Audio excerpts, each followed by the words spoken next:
When we think about the visual history of Blackness in America, when we think about and look at photographs of Black life, especially in the 20th century, the prevailing images are those of the Civil Rights era, of Jim Crow, and images that primarily showcase struggle and strife and political upheaval, the momentous emotional journey that so many Black people have gone through in this country. I think those images are really important to history, but with Always Been and with the project, I want people when they see these images to really recognize the ways in which history has given us one particular view of Black life in America. These images really show us how Black people are imagining themselves throughout segregation, throughout Jim Crow America, and how they're still experiencing all the dignities and the humanities and joy of life that exists in everyday Blackness that are really being cast away in the predominant visual history. My name is Parker Thompson. I'm a senior history major at Brandeis. I've been studying history almost all my time here, and I'm really fortunate that through my connections at the university, I have an exhibition here today at the Griffin Museum in Winchester, Massachusetts.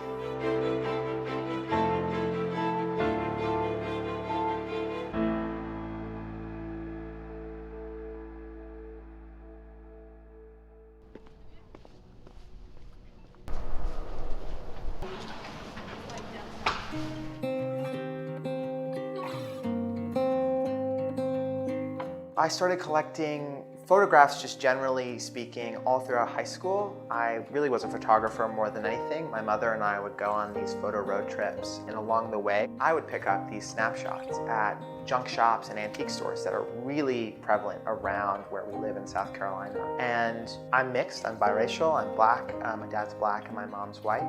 And so that has kind of been this contingent push and pull in my life, trying to understand and navigate that dynamic, especially as someone who I would consider white passing.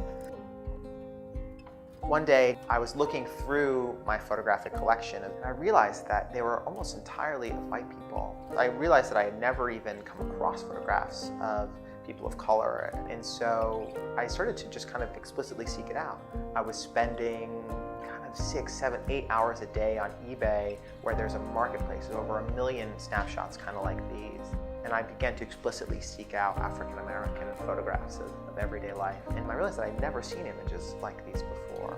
Not only were they absent in my own family albums and in my own life, but I hadn't seen them in popular culture. I hadn't seen them represented in museum environments. And so I really took it upon myself to start assembling this work, start giving it a home, and start to try to understand the power of this visual medium.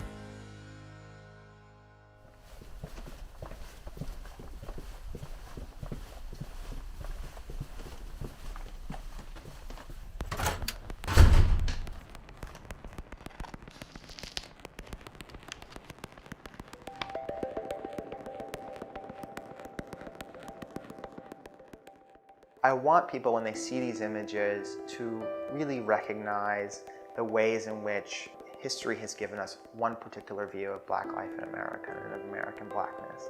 That it is not just political strife, that it is a very vibrant and dynamic life that has existed here since the very beginning. It's the ways we've always been, that's where the title comes from. And so I'm just hoping that people begin to rethink their conceptions of American Blackness, especially in the photographic record. We're celebrating the subjects of the photographs, but we don't know the subjects really. We know a fraction of a second of them captured on these pieces of paper. But we are celebrating their wherewithal to pick up a camera and document their existence and to make it known and to put it into the record. These photographs are a lot more deeper than that, and they inform and tell us everything that we need to know about how we think about ourselves, how we see the people in our lives. And really, these photographs are a celebration of the act of photographing, of the act of documenting your life without necessarily a purpose in mind, and letting those photographs exist and hope that one day they'll be picked up again and somebody will be able to take something from them.